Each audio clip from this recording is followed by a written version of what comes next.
पंचतंत्र की कहानी। चूहा जिसने लोहे का तराजू ही खा लिया। किसी नगर में एक व्यापारी रहता था। वो बेहद सरल स्वभाव का और कोमल हृदय का था। काफी दान पुण्य भी करता था, लेकिन दुर्भाग्य से उसको व्यापार में काफी नुकसान हो गया और उसकी सारी संपत्ति समाप्त हो गई। उसने सोचा कि क्यों न किसी दूसरे नगर जाकर व्यापार किया जाए। उसके पास एक भारी और मूल्यवान तराजू था, जिसका वजन 20 किलो था। उसने अपने तराजू को एक सेठ के पास धरोहर के रूप में रख दिया, क्योंकि इतने वजनदार तराजू को लेकर जगह जगह घूमना बेहद मुश्किल होता। तराजू सेठ के पास रखकर वो व्यापार करने दूर चला गया।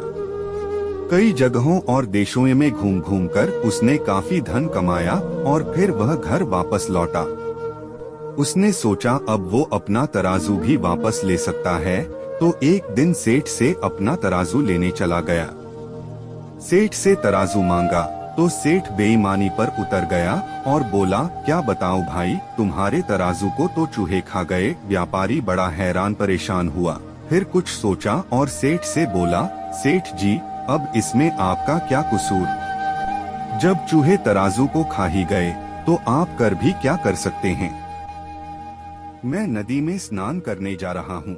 यदि आप अपने पुत्र को मेरे साथ नदी तक भेज देंगे तो बड़ी कृपा होगी। सेठ मन ही मन डर भी रहा था कि व्यापारी उस पर चोरी का आरोप न लगा दे, लेकिन वो बेहद लालची भी था, तो उसने सोचा अपने पुत्र को बता दे कि जब यह व्यापारी नदी में स्नान करेगा तो उसके गहने व कपड़े बहाने से चुरा ले, इसलिए उसने अपने पुत्र को उसके साथ भेज दिया।